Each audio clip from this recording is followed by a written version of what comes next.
Hare Rama, Rama Rama, Hare Hare. Mukham karoti vachanam pangam langyate girim yatkrpatamaham vande Shri Gurudena Taranam Paramanandam Madhavam Namahum Vishwadaya Krishna Prashna Bhutale Srimati Bhakti Vedanta Swami Namine Namaste Saraswati Devi Gauravane Pracharane Nidhi Vishesha Shunavadi Paschachade Sakarane. Hare Krishna, thank you very much for joining. So we completed the orbits and the movement of the planets last time in this 22nd chapter. So today we will do the 23rd chapter, which is titled the Shishumar planetary system. So this is interestingly the shortest chapter in the Bhagavatam. It has only 9 verses in it. And just out of curiosity, I was looking at the longest chapter, which is actually in the 4th canto, the 8th chapter, which has 82 verses in it. So without further ado, let's start with the verse 1, chapter 23.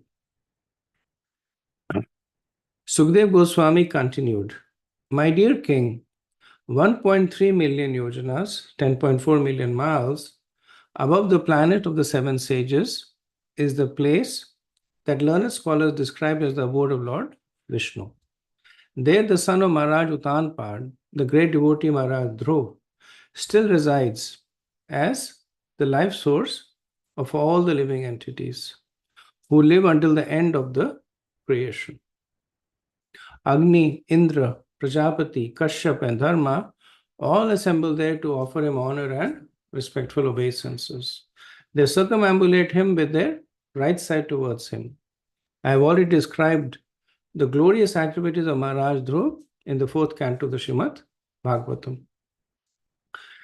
So, in the previous chapter, Sukadeva Goswami was describing the vertical structure of the universe.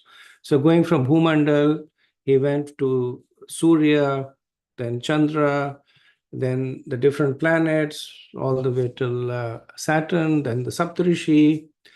And right above the Saptarishis, the 7 planets of the sages, or the sages of the 7 planets, the 7 planets of the 7 sages, right above that is Dhruvaloka. So, as you know, the middle planetary system is divided into Bhur, Bhuva, Swaha.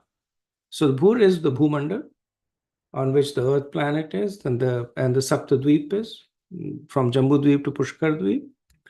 Right above this, that is the Bhuva.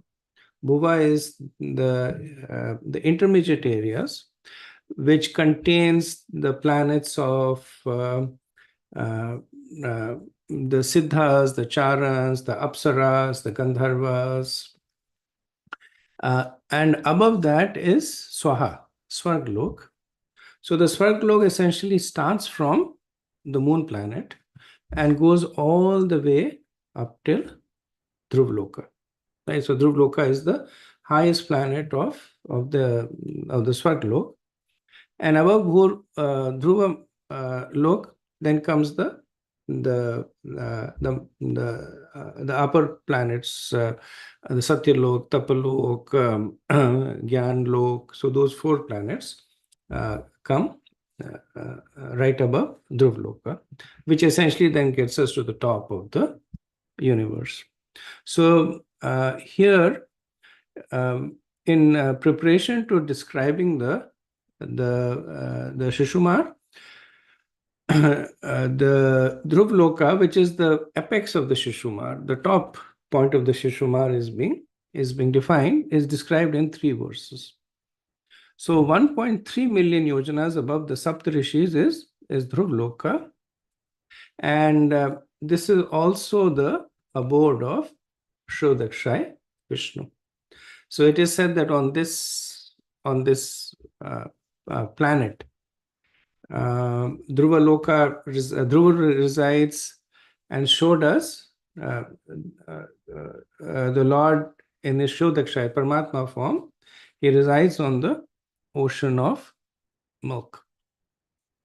Now, when I was reading a little bit more about the residence of Shodaksha Vishnu, there is also one reference in Chaitanya Charitamrita. This comes in the Adi, in the 5th chapter, 111 verse, where it is said that Shodaksha Vishnu actually resides in the Bhumandal, in the Shir Sagar. And that's the only reference that I found. Everywhere else, and even in Chaitanya Charitamrita, later on in Madhya Leela, in Srimad Bhagavatam, in the 4th canto, 9th chapter, verse 29, everywhere else it is mentioned that the residence of Shodaksha Vishnu is in the Dhruvaloka.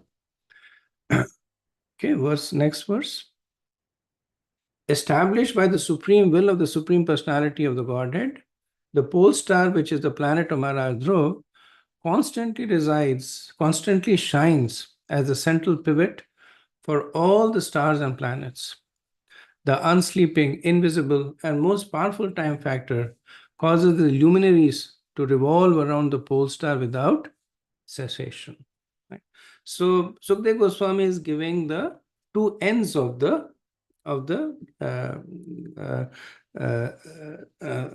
part of the universe.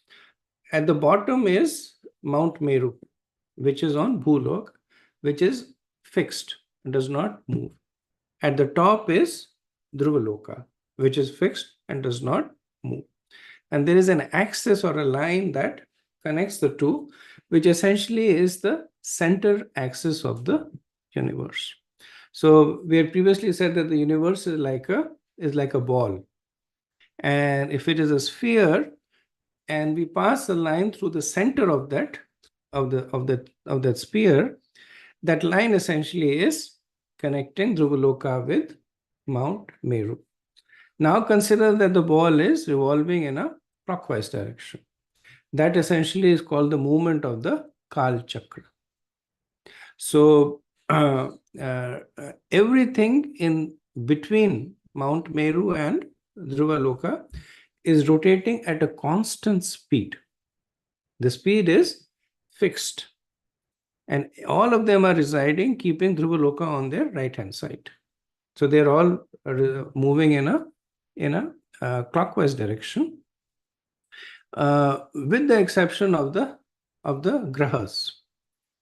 So we had discussed in the last chapter the whole process of why is there seasons, why is there day and night, etc.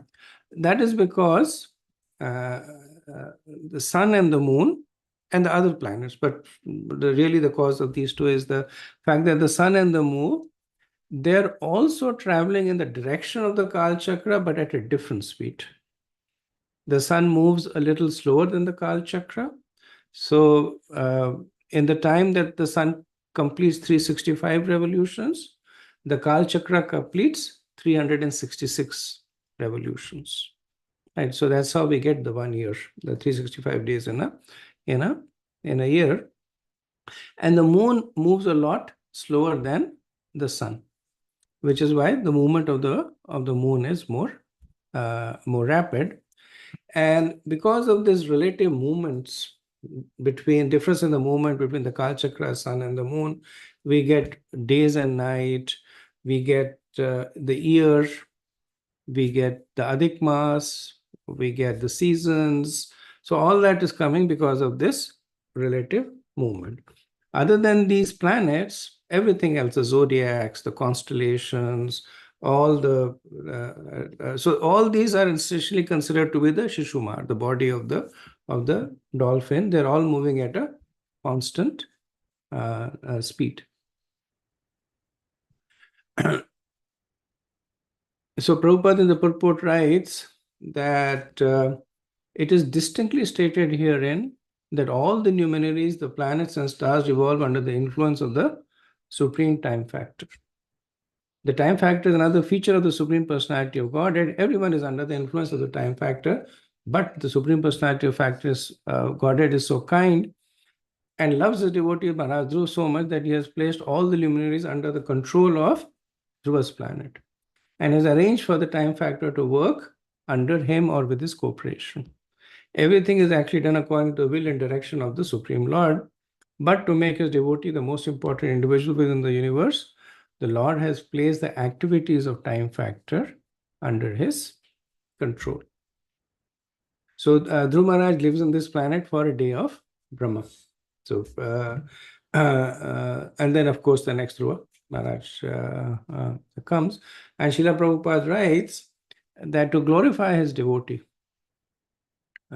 Krishna has given him this position that that Dhruva Maharaj serves as the apex, and that's where Prabhupada came up with the chandelier model. So if you consider a chandelier to be suspended from the roof, and it then as you go down it spreads out, and the more and more there are more and more limbs to the chandelier, and then if you consider the chandelier to be rotating, then the point at which it is suspended from the roof, that part does not really rotate.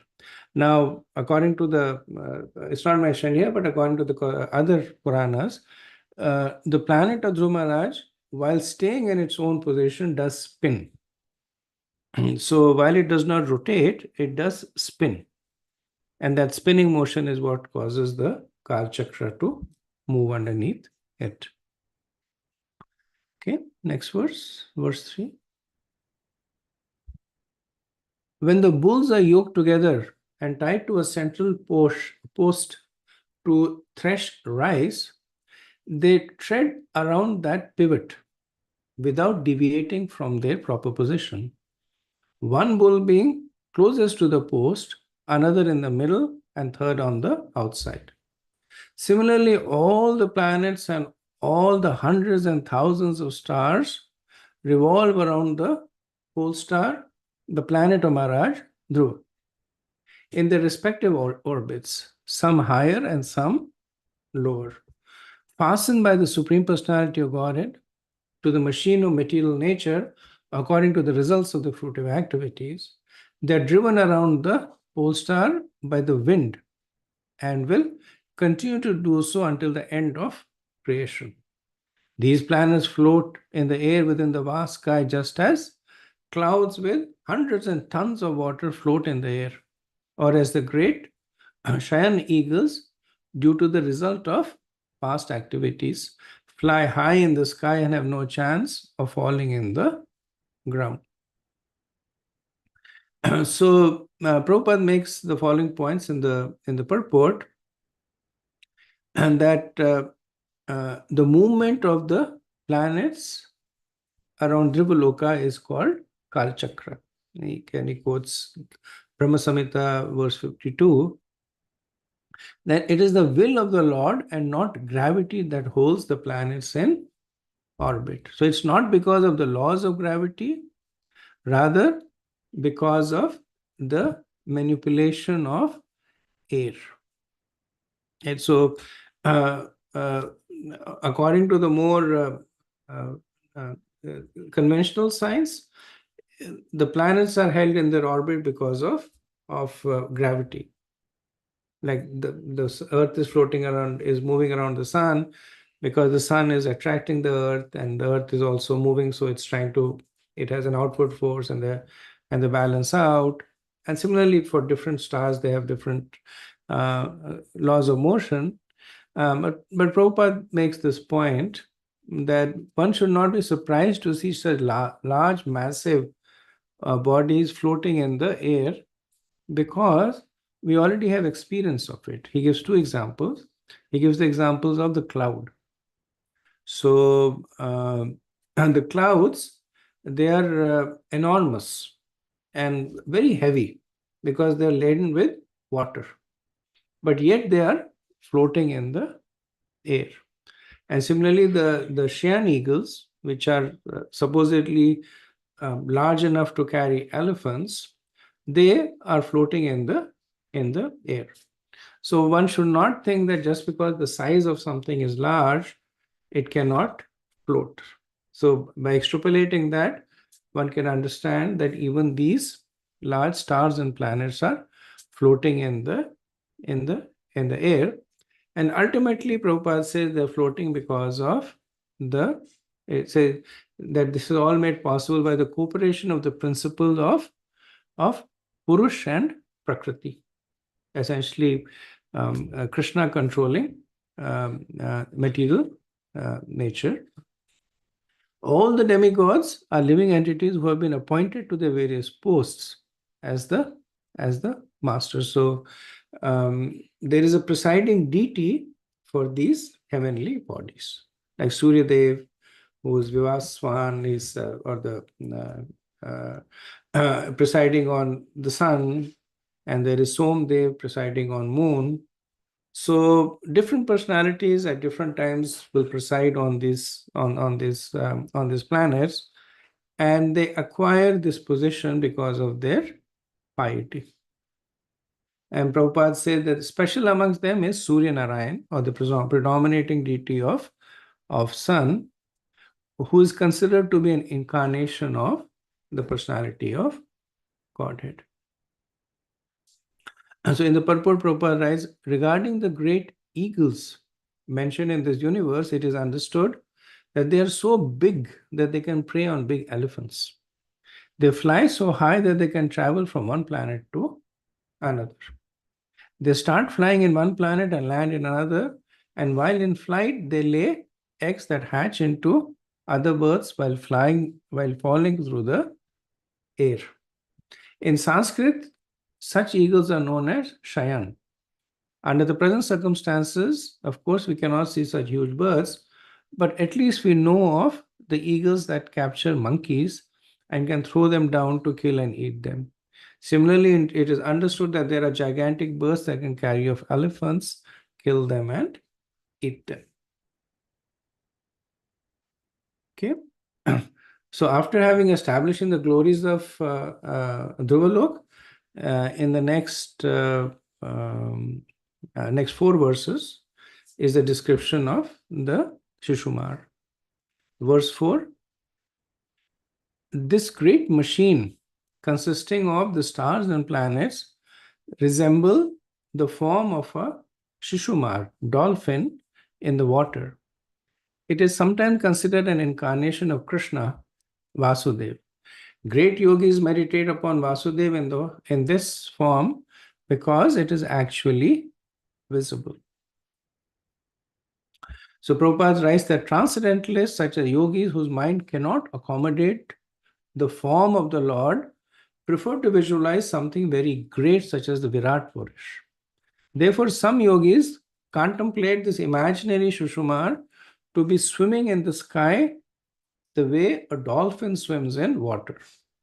They meditate upon it as the Virat Rup, the gigantic form of the Supreme Personality of Godhead.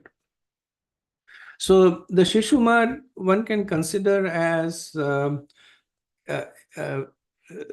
so sometimes when we look at the sky and we see the formation of clouds, so we can imagine that these clouds are arranged in a circle, or sometimes the clouds arrange themselves to form a lion or a monkey. So they're just arrangements of the clouds, and one can imagine any form on them.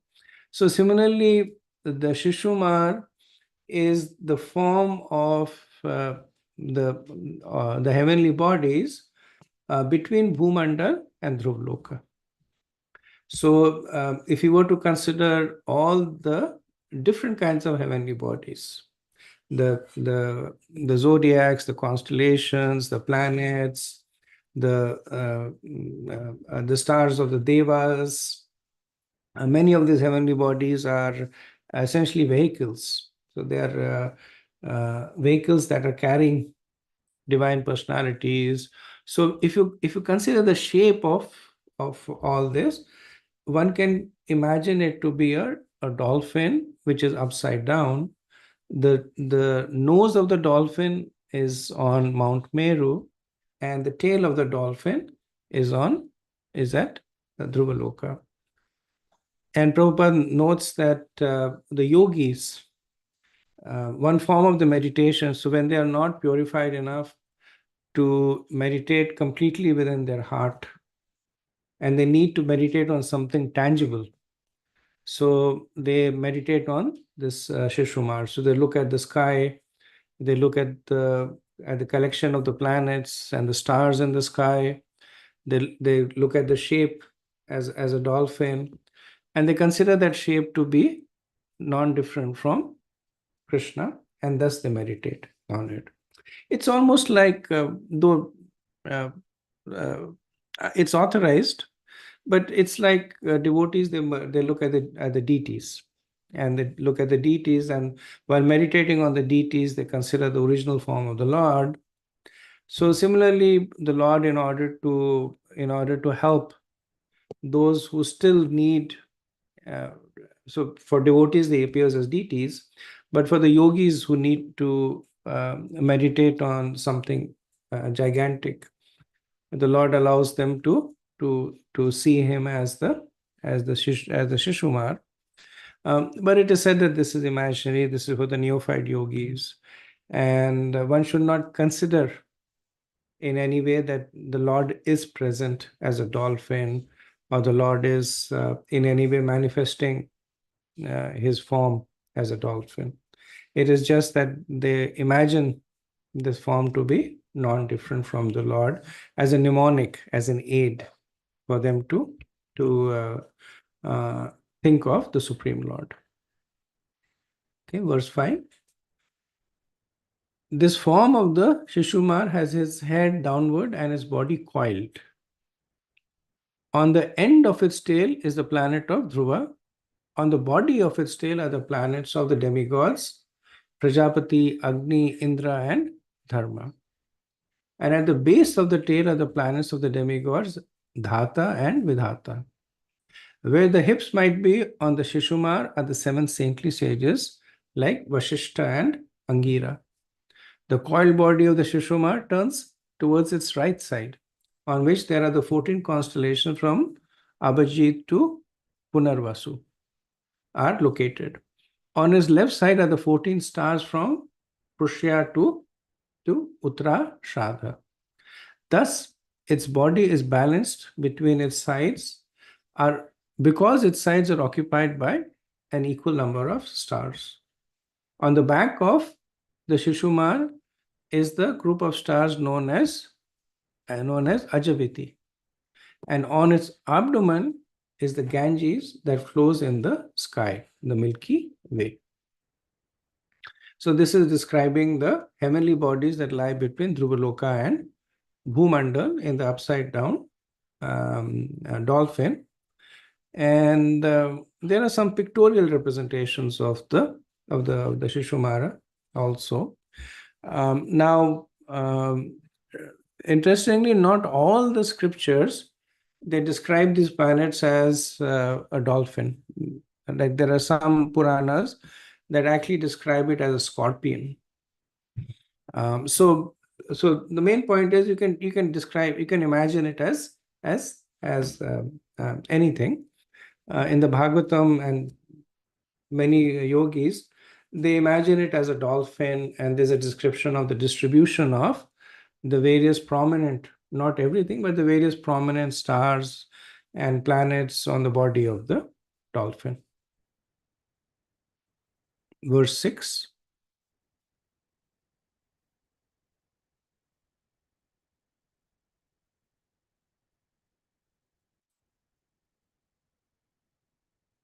On the right and left sides of where the loins might be on the Shishumar Chakra are the stars named Punarvashu and Pushya. Adra and Aslesha are on the right and left feet.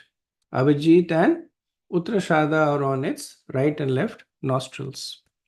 Shravan and Purvashad are its right and left eyes. And Dhanishta and Mula are on its right and left ears. The 8 stars from Magha to Anuradha, which mark the southern course, are on the ribs of the left of its body. And the 8 stars from Mrigashesha to Purvabhadra, which mark the northern course, are on the ribs on the right side. Shatabisha and Jeshta are on the right and left, shoulders.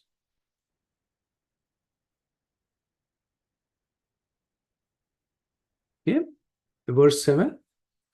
On the upper chin of the Shishumara is Agasti. On his lower chin, Yamaraj. On its mouth, Mars. On its genitals, Saturn. On the back of its neck, Jupiter. On its chest, the sun. And within the core of its heart, Narayan. Within its mind is the moon. On its navel, Venus. And on its breasts, the Ashwini Kumars. Within its life hairs, which is known as Pranapan, is Mercury. On its neck is Rahu. All over its body are comets. And in its pores are numerous stars. Yeah. So this is a brief description of the Shishumar. Most of the heavenly bodies over here, I'm personally not familiar with. Prabhupada does not really expand on it. But those who study Jyotish Shastra, those who study astronomy, so there's a difference between astronomy and cosmology. Astronomy is essentially the layout of the universe in terms of the names of the planets, the relative position, their movements. Cosmology is more from the perspective of how the universe relates to the Lord. So you can see that Sukdev Goswami keeps bringing back the connection of everything with Narayan or Krishna. Cosmology also does include, as we have been studying, about the movement of the planets and the positions. But really speaking, Sukdev Goswami has put it over here in order to reaffirm to us that how everything is being done by the movement of by the will of the Lord. So it talks more about, it includes more about the connection of the universe with the Lord. Astronomy is it's just a science. It's just using charts to study the planets, the movement of the planets.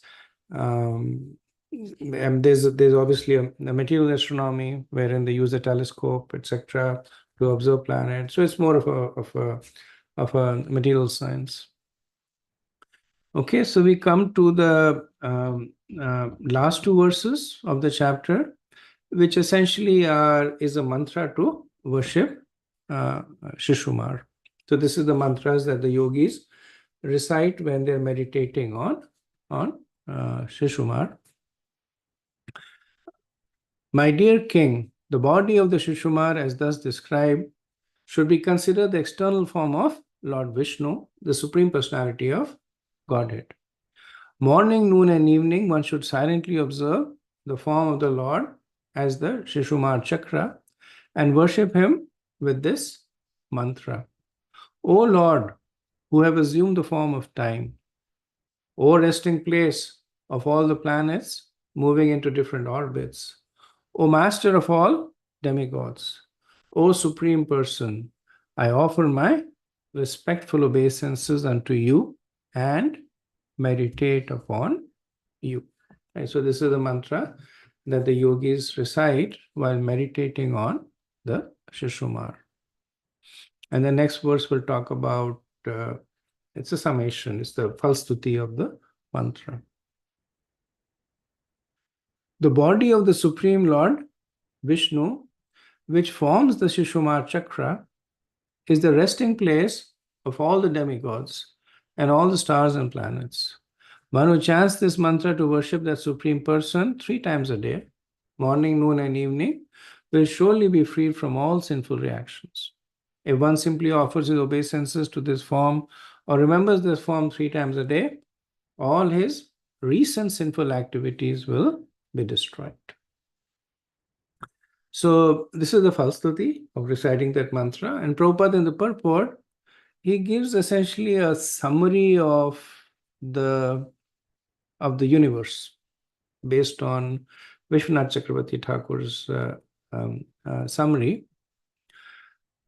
So he says, summarizing the entire description of the planetary systems of the universe, Srila Vishwanath Chakravarti Thakur says that one who is able to meditate upon this arrangement as the Virat Roop or Vishwaroop, the external body of the Supreme Personality of Godhead, and worship him 3 times a day by meditation, will always be free from all sinful reactions. Vishwanath Chakravarti Thakur estimates that Dhruv the pole star, is 3.8 million yojanas above the sun. Above Dhruv by 10 million yojanas is Maharlok. And above Maharlok by 20 million yojanas is Janalok. Above Janalok by 80 million yojanas is Tapalok. And above Tapalok by 120 million yojanas is Satyalok. Thus, the distance from the sun to Satyalok is 233.8 million yojanas or 1.87 billion miles. The Vaikuntha planets begin 26.2 million yojanas or 209.6 million miles above Satyalok. Thus, the Vishnu Puran describes that the covering of the universe is 260 million yojanas or 2.08 billion miles away from the sun. The distance from the sun to the earth is 100,000 yojanas, and below the earth by 70,000 yojanas are the 7 lower planetary systems called Atal, Vital, Sutal, Talatal, Mahatal, Rasatal, and Patal. Below these lower planets, by 30,000 yojanas, Sheshanag is lying on Garbhadaksha ocean. That ocean is 249.8 million yojanas deep. Thus, the diameter of the universe is approximately 500 million yojanas or 4 billion miles. So, Srila Prabhupada essentially writes this commentary to give us, right from the bottom to the top of the universe, to give us a summation of the structure of the universe. So, using these distances that Prabhupada mentions, one can make a vertical view of the universe, right from the bottom where Anant Shesh is, to the top where Satyalok is, then the covering, and beyond the covering to Vaikuntha Lok. So with this ends the 23rd chapter, and I'll pause to see if there is any questions or comments.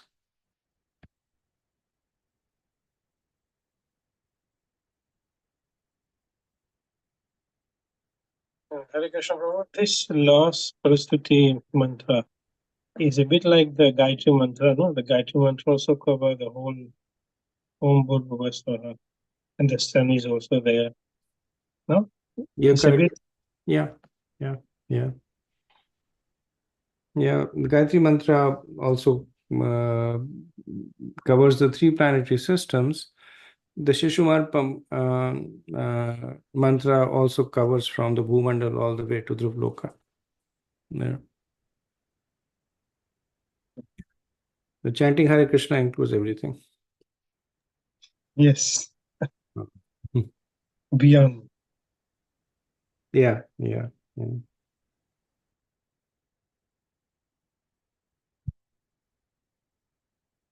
Okay. So if there are no questions on 23, then with your permission, I'd like to move to chapter 24. And chapter 24 is the subterranean heavenly planets. So far, the description has been from Bhumandal all the way till Dhruvaloka. Now, Sukdev Goswami will describe below the Bhumandal. So before we go with this description, I wanted to wanted you to have a mental picture of the subterranean planets. So what does it mean that they are subterranean? Subterranean, in a way, means that they're buried in the earth. So what the Puranas, especially Vayu Puran, describe, that Bhumandal is not a flat disk, but it is terraced, in the sense that think of it as a cone. Now, a cone is much more steeper, but think of it as a very gentle cone. And at the middle of the cone is Mount Meru, and from which is the highest point, and after that it slopes down. So it basically then reaches into Garbhodakshaya Ocean at the outside of Pushkar Dvipa. Right, so now you have an angle, a very slight angle, but it is nevertheless there. And the difference between the highest and the lowest point is about 100,000 yojanas. Now, within this 100,000 yojanas are the subterranean planets. Right? So the subterranean planets are actually buried in the Bhumandal. They don't exist outside the Bhumandal. They're buried within the Bhumandal, which means that they never see the sun. They're completely covered on all sides by earth. So they're truly subterranean, and that's how they exist. So at the end of Bhumandal, at the bottom of Bhumandal is the disk, which is the lower part of the Bhumandal, and that is sitting on the head of Anantashesh. Right. So now we have this mental picture. So we can go ahead and start reading the verses now. So verse 1, Sri Sukadeva Goswami said, "My dear Krishna, my dear king, some historians, the speakers of the Puranas, say that 10,000 yojanas, 80,000 miles below the sun, is the planet known as Rahu, which moves like one of the stars. The presiding deity of that planet, who is the son of Simika, is the most abominable of all asuras. But although he is completely unfit to assume the position of a demigod or planetary deity, he has achieved that position by the grace of the Supreme Personality of God. Later I shall speak further about him." Now, Rahu is not a subterranean planet. Rahu exists on top of Bhumandal. So, considering the fact that between the tip of the Bhumandal and the edge of Bhumandal, there is a distance of 100,000 yojanas. Within that 100,000 yojanas is the planet Rahu. Other planets also, but Rahu is there. So it is 10,000 yojanas below the sun. Now they say that the sun is 100,000 yojanas above Bhumandal, which is 100,000 yojanas from the lowest point of Bhumandal, which is why the sun is moving at the level of Mount Meru. And 10,000 yojanas below the sun is Rahu. And Sukadeva Goswami talks about how it is presided by the son of Simika. So Simika, as you know, is the daughter of Hiranyakashipu, and she married Viprachitta, and by their marriage, she had a son by the name of Swarnabhahu,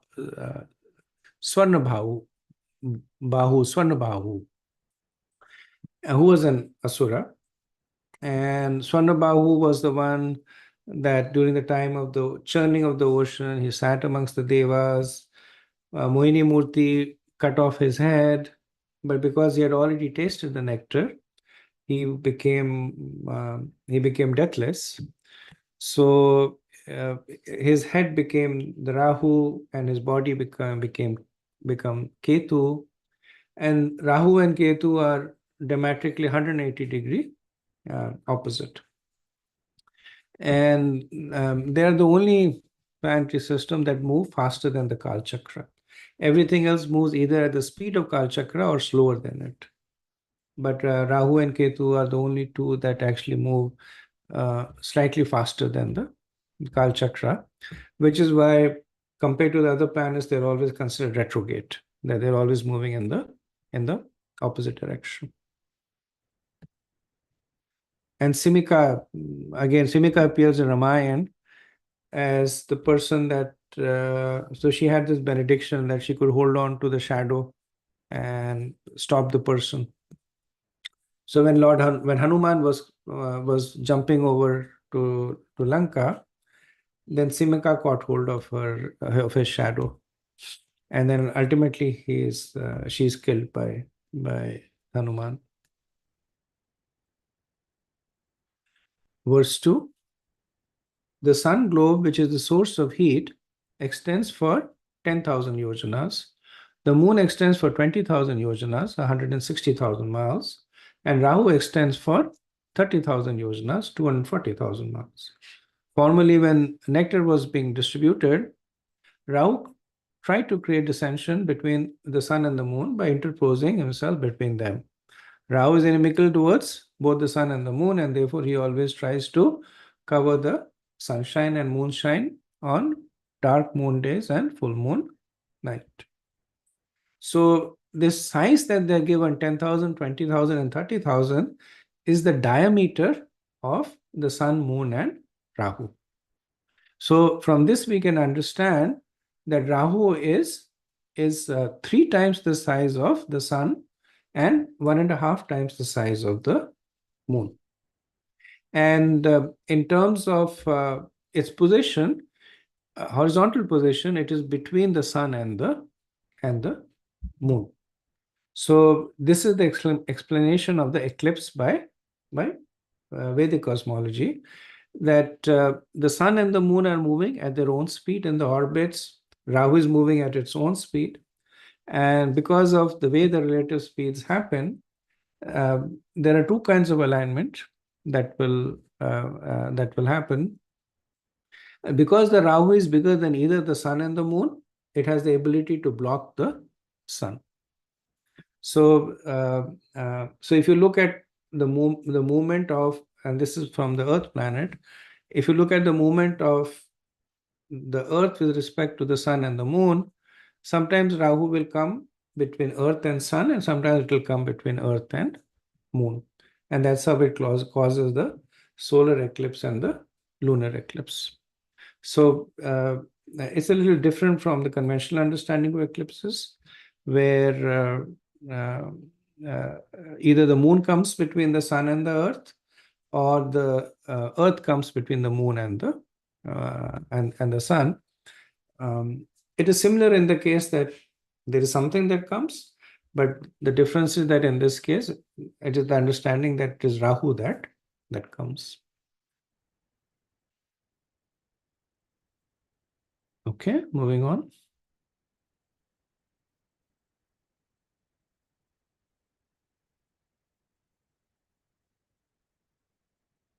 After hearing from the sun and moon demigods, after hearing from the sun and moon demigods about Rahu's attack, the Supreme Personality of Godhead Vishnu engages his disc, known as the Sudarshan Chakra, to protect them.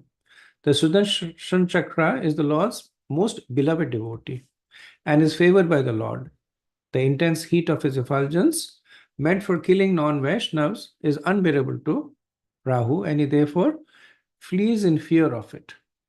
During the time Rahu disturbs the sun or moon, there occurs what people commonly know as an eclipse. So there is a little bit of symbolism over here. The general understanding that people say that Rahu is attacking the sun or the moon, or the Rahu is trying to swallow either the sun or the moon, which is not really true. Rahu is fixed in its orbit, just as the sun and the moon is fixed in the orbit. So it's not that Rahu leaves its orbit and attacks the sun or attacks the moon, but because of this divine arrangement, that there are times when Rahu comes in front of the sun and covers it, the time when it comes in front of the moon and covers it, it appears to be swallowing it, right? And when it's said that the Sudarshan Chakra attacks, so the Sudarshan Chakra in this case can be considered to be the Kal Chakra. So by the inevitable motion of the Shishumar, the inevitable motion of all the planets that is enforced by Kal Chakra, this arrangement is destroyed. So when Rahu is covering the sun, then because of Kal Chakra, the sun will move, the earth will move, and Rahu will no longer cover it, right? So all this is happening by the will of the Lord. So saying that the Lord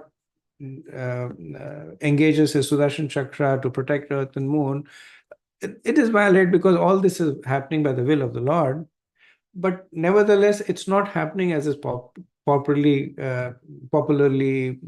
portrayed that somehow Rahu leaves its orbit and tries to swallow sun or tries to swallow the moon. It's also said that the sun, out of fear of Rahu, which is again not true, that the sun has no fear of Rahu. The sun is a superior demigod, but it may so appear that because Rahu is covering the sun becomes fearful.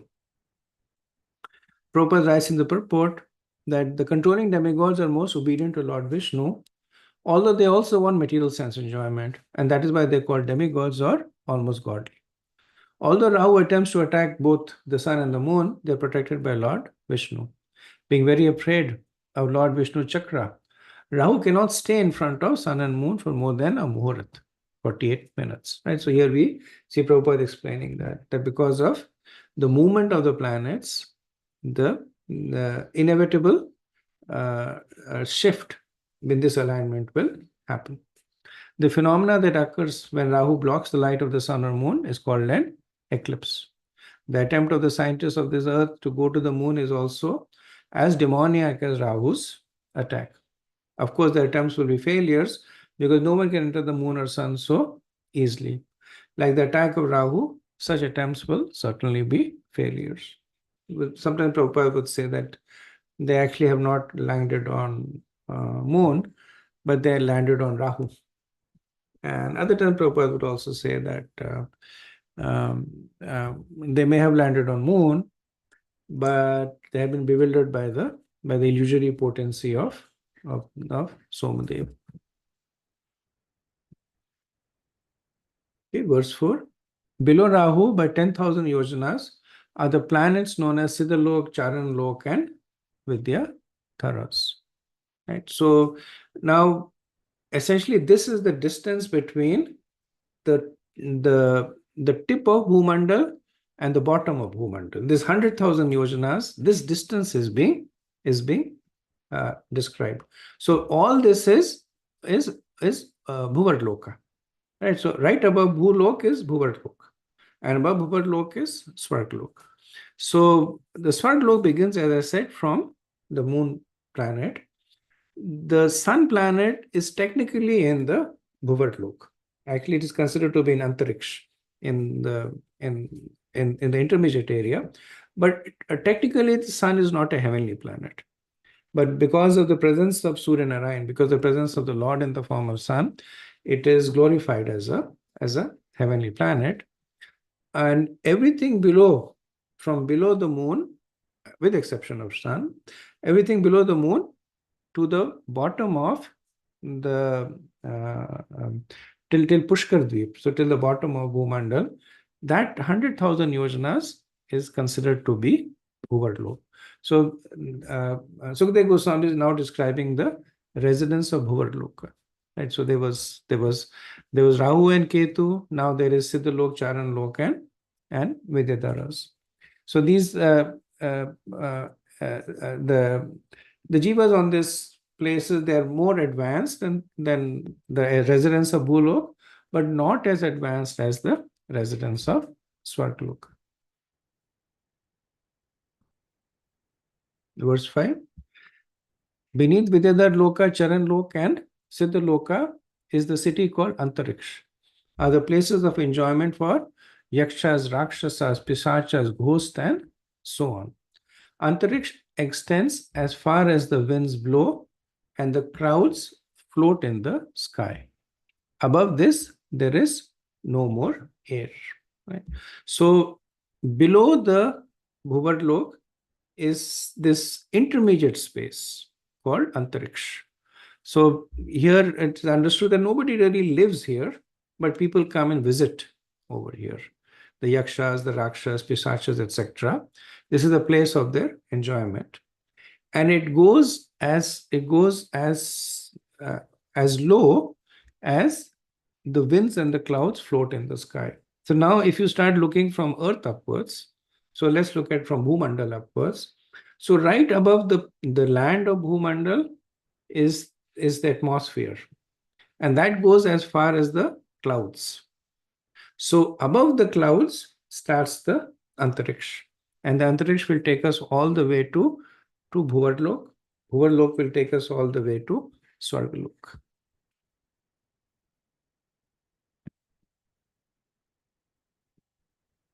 Below the abodes of the Yakshas and the Rakshasas by a distance of 100 yojanas is the planet Earth. Its upper limit extends as high as swans, hawks, eagles, and similar large birds can fly. Right? So the atmosphere of the planet Earth is considered to be 100 yojanas, 800 miles, and its limit is as high as the large birds, or Prabhupada would sometimes say the aeroplanes can fly. So above the land of Bhumandal, 100 yojanas is the space that is still considered to be a part of Bhumandal. And above that is the Antariksh, above the Antariksh is the Bhuvarlok, and then the Svargaloka. My dear king, beneath this earth are 7 other planets known as Atal, Vital, Sutal, Talatal, Mahatal, Rasatal, and Patal. I have already explained the situation of the planetary systems of Earth. The width and length of the 7 lower planetary systems are calculated to be exactly the same as those of Earth. Now, Sukdev Goswami is going within the Bhumandal, right? So if you look at a triangular Bhumandal, so far he was going from the tip of the Bhumandal to the base of the Bhumandal, from the base of Mount Meru to the base of Pushkardvip. But this is outside the land of Bhumandal. So this is all the air.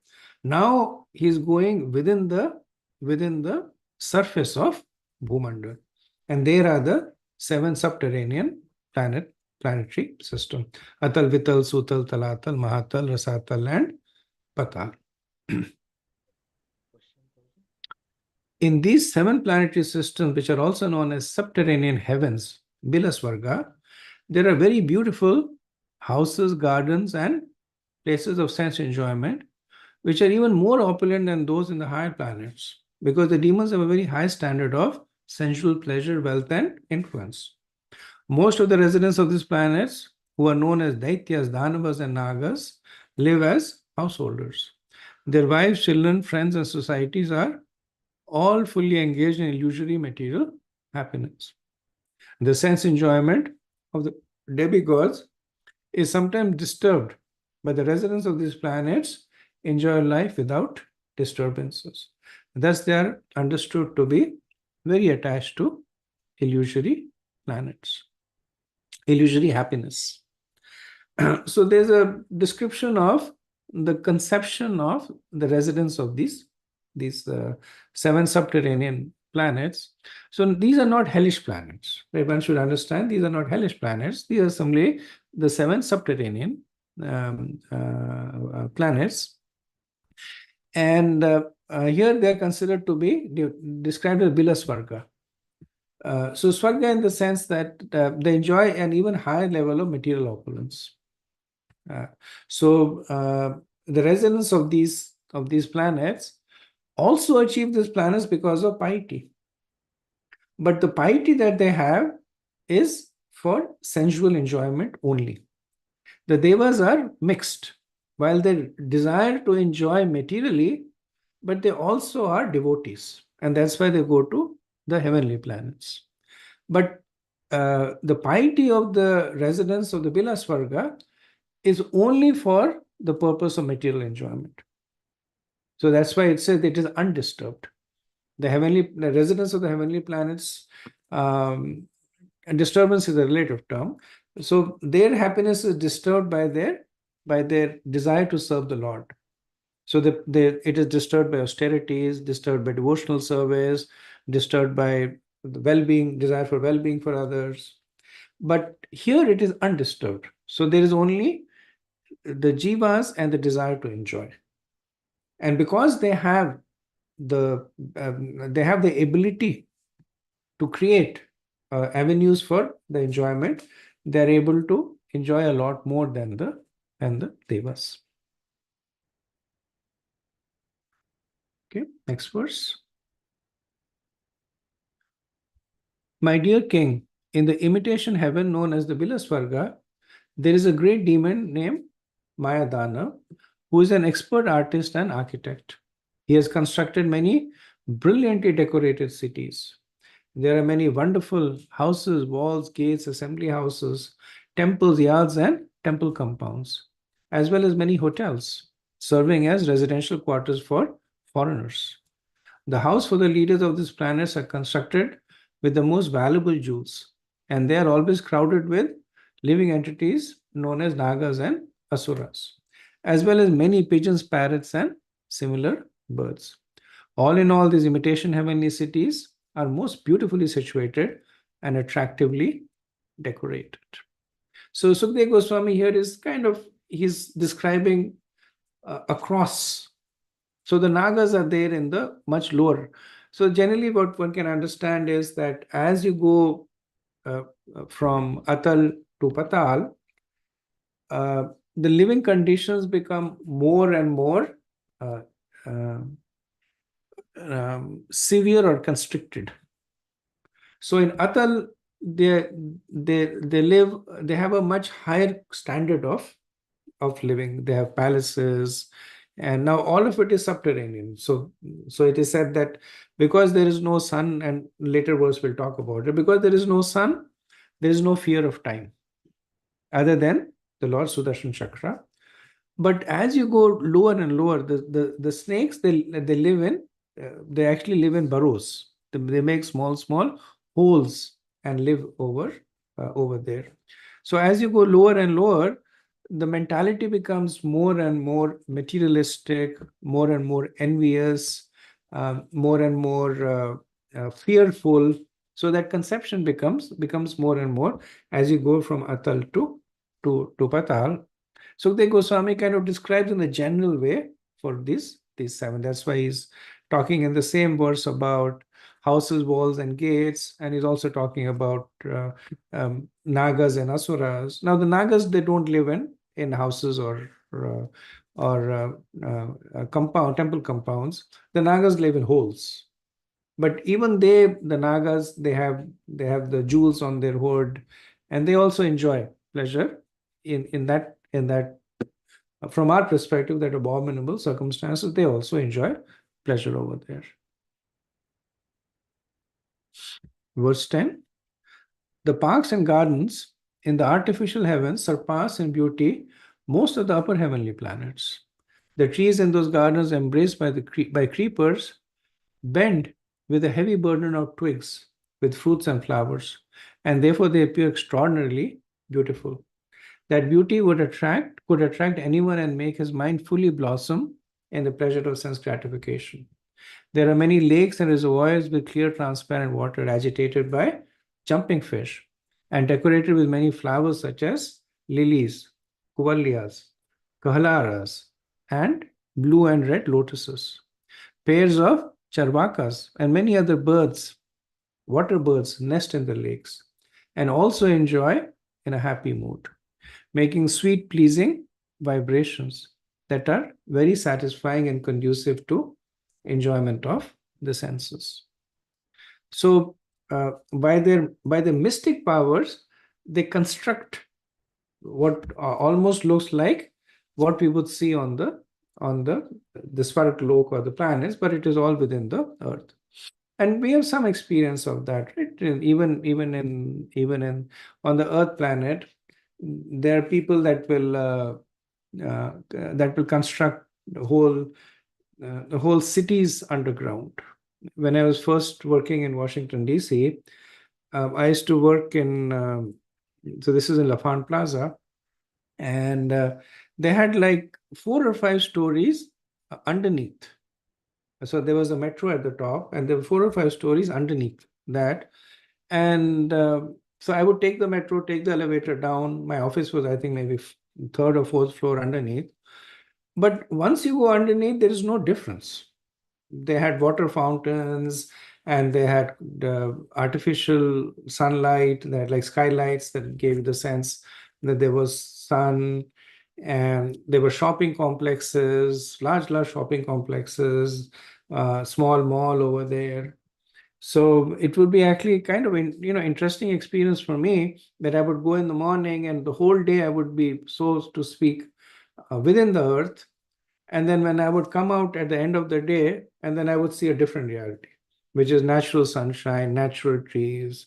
But whilst living over there, you almost got kind of convinced that this is what this is, this is the entire existence. It does not even cross your mind that you're actually buried under land. So when I was reading these verses, I was actually relating to that they're essentially doing the same thing on a much larger scale. Verse 11. Since there is no sunshine in those subterranean planets, time is not divided into days and nights, and consequently, fear produced by time does not exist. Right? It's an interesting point that also mentioned that the Kal Chakra is also called the Sudarshan Chakra of the Lord, and by its movement, sometimes they describe the Kal Chakra as having 360 spokes and 12 which is essentially the year with the date and the days and the seasons and months. And by its movement, it causes fear in the heart of everyone. So imagine if there was no sun and there was no days and nights, then the fear induced by time will not exist. Even though everything else will happen, you will still grow old, you will still live out your life and die. But the sun is a reminder. The sun is a reminder every day. Another day has gone by, another month, another year has gone by. So it quantifies the fear of time. And the sun also it forces the jivas to engage in karma. Now here there is no sun, but they still engage in activities. But there is no force of karma here. The only karma is there for Bharatvarsha. But because there is no sun, they do not have that fear of time, but they have another kind of fear, which we will see. Many great serpents reside here with gems on their hoods, and the effulgence of the gems disappears the darkness in all directions. So this is now we're going even to the Nagarlok, even to the the much lower, the Rasatal planets, where the serpents live, and there, by the gems on their hoods, they create light. Verse 13. Since the residents of these planets drink and bathe in juices and elixirs made from wonderful herbs, they are freed from all anxieties and physical diseases. They have no experience of gray hair, wrinkles, or invalidity. Their body lusters do not fade. Their perspiration does not cause a bad smell, and they are not troubled by fatigue or by lack of energy or enthusiasm due to old age. A very similar description to the residents of the heavenly planets on Bhumandal. Like we know that in Bhumandal, other than the Bharat Khanda, the Bharatvarsha, outside there, when we read the description, very similar. That they live for 10,000 years, they do not experience old age, they do not experience young age also. They're born and they quickly acquire an adult body, and then they start enjoying.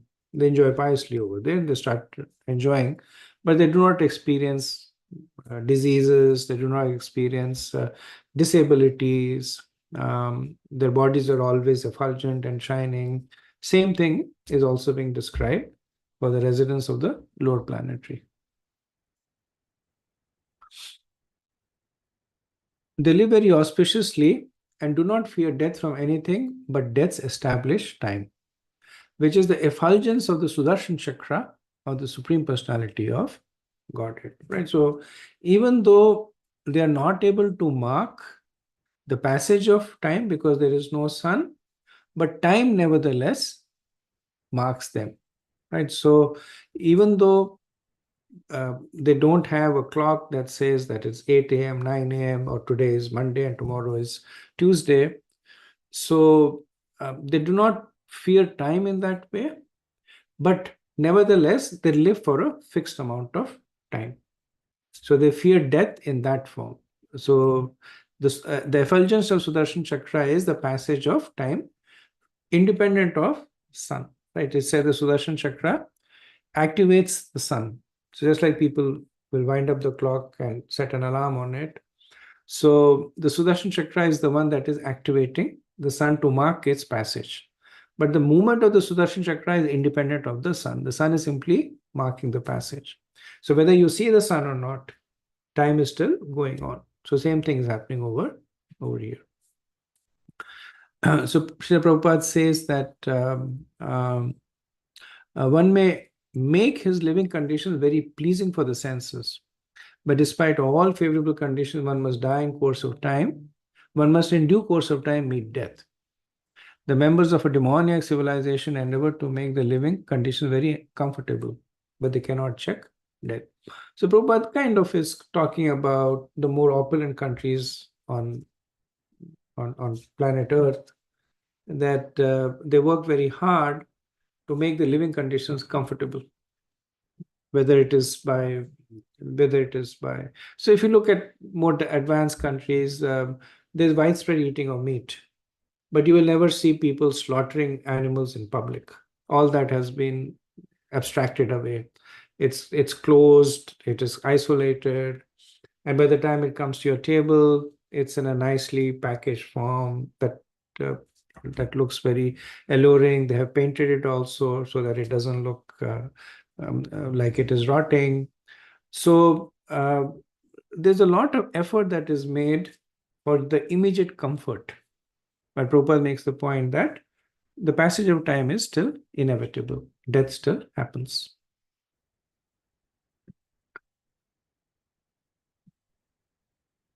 Verse 15.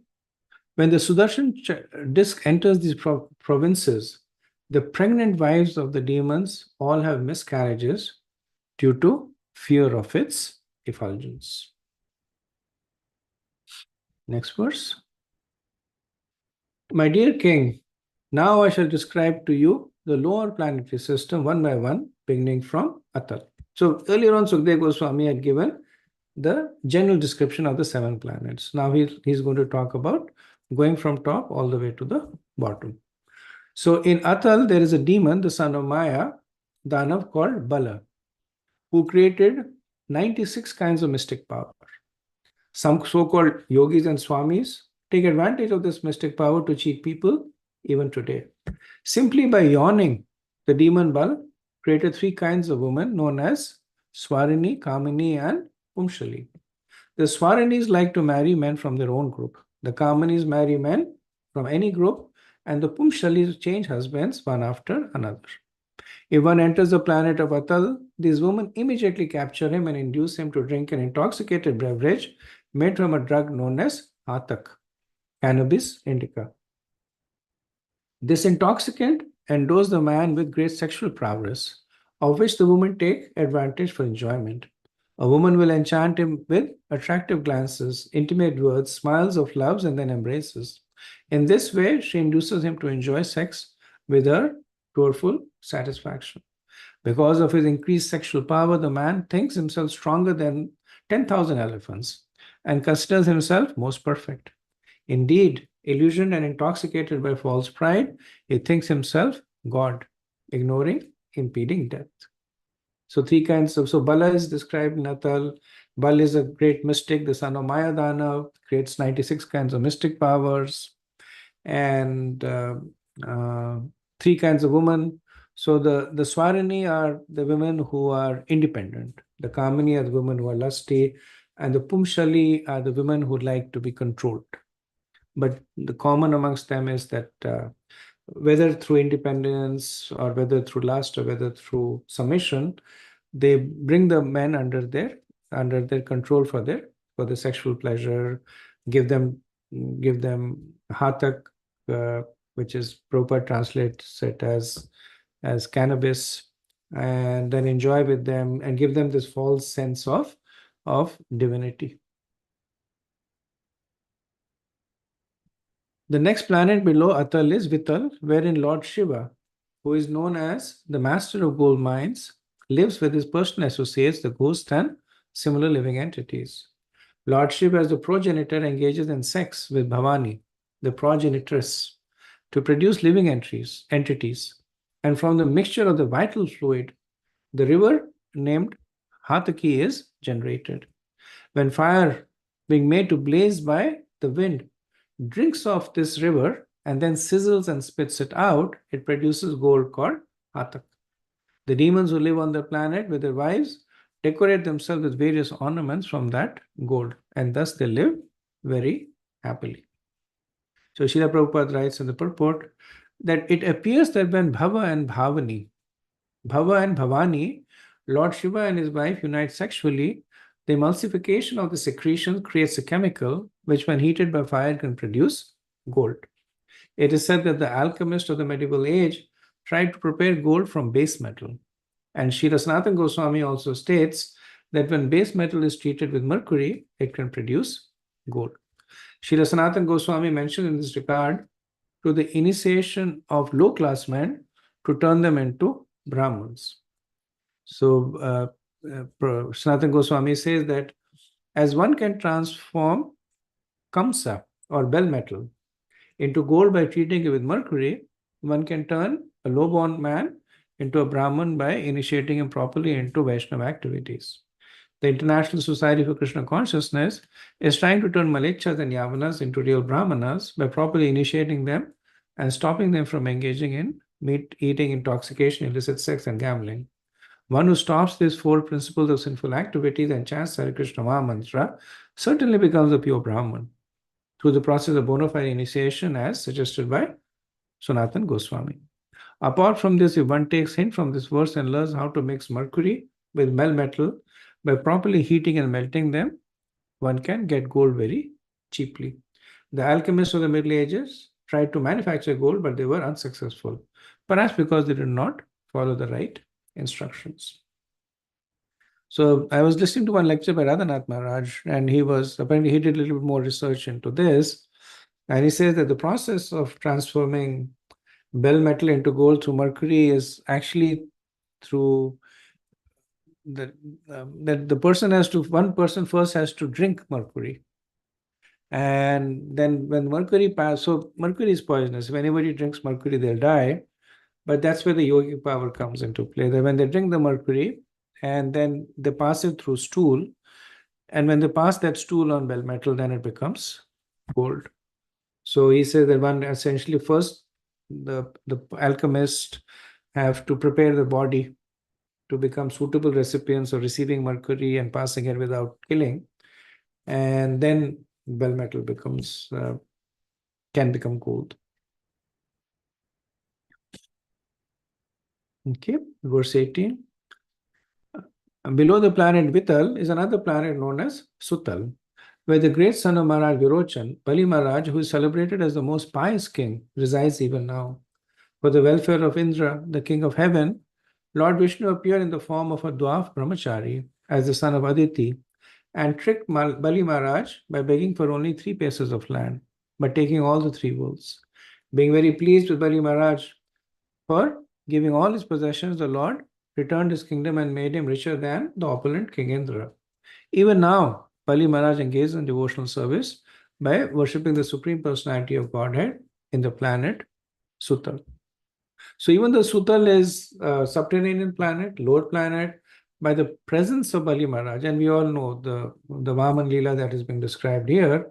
So at the end of the Vaman Leela, Vaman Dev, he gave these benedictions to Bali Maharaj. He was so happy with them. He said that for now, you rule the Sutal planet.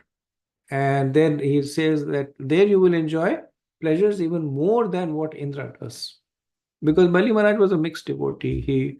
He was never, while he was a devotee of the Lord, he also has material desires.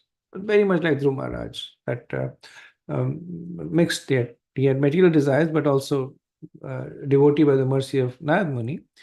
So Bali Maharaj was in the same situation, and Krishna, he fulfills all desires, just like he gave Dhruv Maharaj Dhruva Loka, and after that passage back to Godhead. Same thing for Bali Maharaj. He says that you want this position of Indra, so in the next Manu, you will get the position of Indra. And while you're waiting for that position, you will enjoy in this planet Sutal actually more pleasures than Indra does. And so that's how infinite the mercy of Krishna is. My dear King, Bali Maharaj donated all his possessions to the Supreme Personality of Godhead, Vaman Dev. But one should certainly not conclude that he achieved this great worldly opulence in Bilaswarga as a result of his charitable disposition. The Supreme Personality of Godhead, who is the source of life for all living entities, lives within everyone as the friendly supersoul. And under his direction, the living entity enjoys or suffers in the material world. Greatly appreciating the transcendental qualities of the Lord, Bali Maharaj offered everything at his lotus feet. His purpose, however, was not to gain anything material, but to become a pure devotee. For a pure devotee, the door of liberation is automatically open. One should not think that Bali Maharaj was given so much material opulence merely because of his charity. When one becomes a pure devotee in love, he may also be blessed with good material position by the will of the Supreme Lord. However, one should not mistakenly think that the material opulence of a devotee is a result of his devotional service. The result of devotional service is the awakening of pure love for the Supreme Personality of Godhead, which continues under all circumstances. So Sukdev Goswami repeats this point 3 times in the verse because he wants to make sure that one does not get wrongly inspired by the pastime of Bali Maharaj. That because Bali Maharaj gave charity to Vaman Dev, he gets the position of Indra and the ruler of the Sutal planet. He got all that because of his devotion to the Lord. So what was driving him to give charity to Vaman Dev was the fact that he recognized that this is Lord Vishnu and an object of his worship. So Sukdev Goswami does not want practitioners to become fruitive devotees, where they say that just like Bali Maharaj, he gave charity, so people go and put some money in the temple and say that for $1 I should get $100 back, right? So he's very strongly wanting to discourage that mentality. So he repeats this point 3 times in this verse. Verse 20, if one who is embarrassed by hunger or who falls down or stumbles chants the holy name of the Lord even once, willingly or unwillingly, he is immediately freed from the reaction of his past deeds. Karmis entangled in material activities face many difficulties in the practice of mystic yoga and other endeavors to achieve the same freedom. So this is the seed of the 6th canto. Right? So Sukdev Goswami is reaching the end of the 5th canto, and he's glorifying the holy name. The 6th canto will start with the pastime of Ajamil, which is essentially an expansion of the glorification of the holy name. So he's also answering the question of what was Bali Maharaj's qualification to become a devotee, right? So now Bali Maharaj was more than this. Here it says that if one accidentally chants the holy name, Bali Maharaj's qualification was that the process that he was following led him to devotion, even though he started following it for material reasons. He was killed. Bali Maharaj was killed after the Sagar Manthan, the great battle that happened, and Shukracharya brought him back to life by Sanjeevani mantra. And then Bali Maharaj developed a lot of regard for the Brahmanas. And then he started serving the Brahmanas, he started engaging the Brahmanas. And when you engage the Brahmanas, they will engage you in following various Vedic rites and rituals. And while he began from a more materialist perspective, the process itself was purifying. And from purely materialistic rituals, he was moving on to the more exalted rituals, wherein there was glorification of Lord Vishnu and Lord Narayan, and that's how bhakti blossomed in his heart. So Prabhupada writes a fairly, this is one of Prabhupada's favorite topics. So one can understand that Prabhupada writes a fairly long purport glorifying the holy name, right? He describes from Chaitanya Charitamrita that a different from Haridas. This is the Haridas Thakur's glorification of the holy name. Okay, let's move on to the next verse. So Okay, we'll do maybe a couple of verses and then stop. Verse 21. The Supreme Personality of Godhead, who is situated in everyone's heart as the Super Soul, sells himself to his devotees such as Narad Muni. In other words, the Lord gives pure love to such devotees and gives himself to those who love him purely. Great self-realized mystic yogis, such as the four Kumaras, also derive great transcendental bliss from realizing the Super Soul within themselves. As Prabhupada writes, the Lord became Mali Maharaja's doorkeeper not because of us giving everything to the Lord, but because of his exalted position as the lover of the Lord. Right? So Sukdev Goswami is trying to say that Bali Maharaj is not unique in that role. He talks about exalted devotees like Narad Muni, the four Kumaras, who, because of the devotion to the Lord, were able to experience ecstasy and association with the Lord. The Supreme Personality of Godhead did not award his mercy to Bali Maharaj by giving material happiness and opulence, for these make one forget loving service to the Lord. The result of material opulence is that one can no longer absorb his mind in the Supreme Personality of Godhead.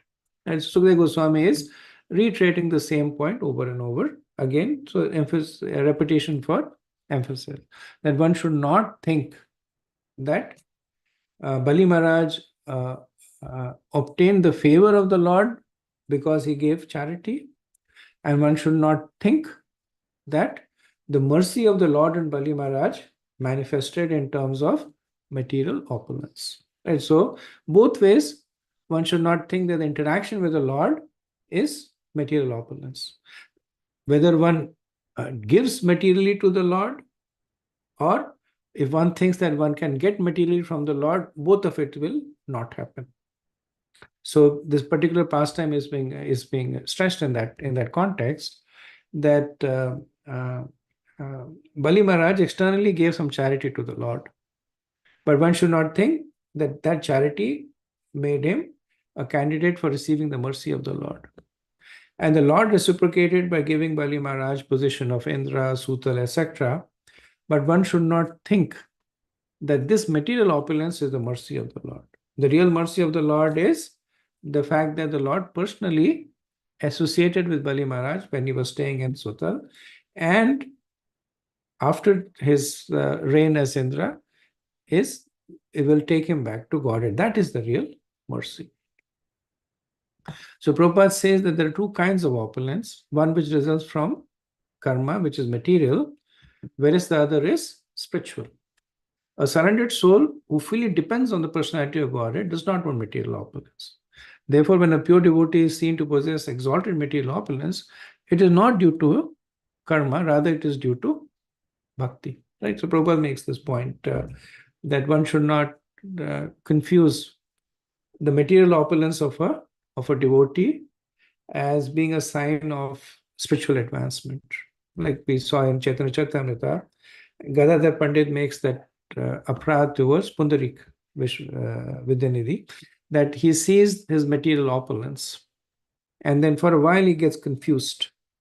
That is this material opulence with, how can this exist with spiritual advancement, right? And then after that, of course, he corrects himself. So the material opulence of a devotee is in the category of spiritual benediction. Prabhupada himself was an example. He was very rich, but he used everything in the service of Krishna and devotees. So when devotees acquire a lot of material opulence, then one can understand that they also have the maturity to use it in the service of the Lord and the devotees. When the Supreme Personality of Godhead could see no other means of taking everything away from Bali Maharaj, he adopted the trick of begging from him and took away all the three worlds. Thus only his body was left, but the Lord was still not satisfied. He arrested Bali Maharaj, bound him with the ropes of Varun, and threw him in a cave in a mountain. Nevertheless, although all his property was taken and he was thrown into a cave, Bali Maharaj was such a great devotee that he spoke as follows. So a little bit more insight is being given that if Bali Maharaj had actually given charity to the Lord, expecting material opulences, then at this stage he would have been bewildered. So he goes, he gives something to Vamandev, expecting I'll get a lot. But what does Vamandev do? He takes away everything and he actually punishes him. But Sukadev Goswami is now stressing on what Bali Maharaj spoke. So this is what Bali Maharaj speaks. Alas, how pitiable it is for Indra, the king of heaven, that although he is very learned and powerful, and although he chose Brahaspati as the prime minister to instruct him, he is completely ignorant concerning spiritual advancement. Brahaspati is also unintelligent because he did not properly instruct his disciple Indra. Lord Vamandev was standing at Indra's door, but Indra, instead of begging him for an opportunity to render transcendental loving service, engaged him in asking me for alms to gain the three worlds for his sense gratification. Sovereignty over the three worlds is very insignificant because whatever material opulence one may possess lasts only for an age of Manu, which is but a tiny fraction of endless time. So you see, this mood is very similar to that of Vritasur, that even though Indra was apparently favored by the Lord, and Indra was in the process of killing Vritasur, but Vritasur was constantly condemning and chastising Indra about the fact that he was so materially absorbed. Same mode we see in Bali Maharaj. So he's marveling at the ignorance of Brahaspati and Bali Maharaj, that Brahaspati and Indra, that the Lord has come to them, and what they are asking the Lord for is that you go and beg alms from Bali Maharaj so that I can get the heavens back, right? And because Indra lives for the duration of Manu, so that's why Bali Maharaj is saying that this material opulence lasts only for one age of Manu, which is a tiny fraction of endless time, right? The Prabhupada says that life of Manu is 309.6 million years. So by our calculation, it is very, very long. But Bali Maharaj is saying is from eternity, perspective of eternity, it is a tiny fraction. So here we see the real mood of a devotee manifesting.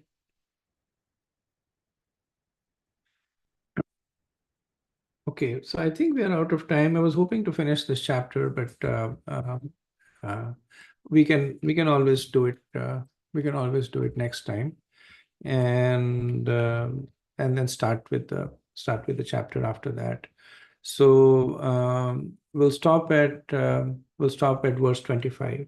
I think 6-7 more verses left. If there's any questions or comments? Couple of questions I have, Prabhuji, but can I ask now as it is 8:30? You can't hear me, Prabhu? I could hear, Prabhu. Can I ask questions, Prabhuji? I was afraid like it's already 8:30, so Go ahead. You can ask one question. sure, Prabhuji. Prabhuji, like I failed to grasp where is Rahu situated because like my understanding is the sun god is from the tip of or at the base of Mount Meru. From there, 100K above is sun god is situated. Is No, the sun god is situated at the base of Mount Meru.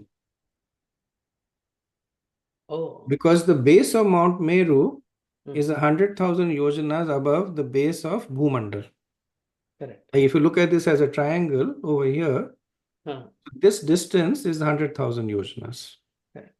Okay, so sun is pretty much parallel to the base of Mount Meru. Right. Oh, okay. And is Rahu is situated above sun god or where is he Rahu situated? is situated below sun god, Uh, but because it is much bigger, it has the ability to cover the sun god. So sun is 10,000 yojanas wide, the sun planet or the sun globe, and Rahu is 30,000 yojanas. So because it is much bigger, it has the ability to cover both the sun and the moon.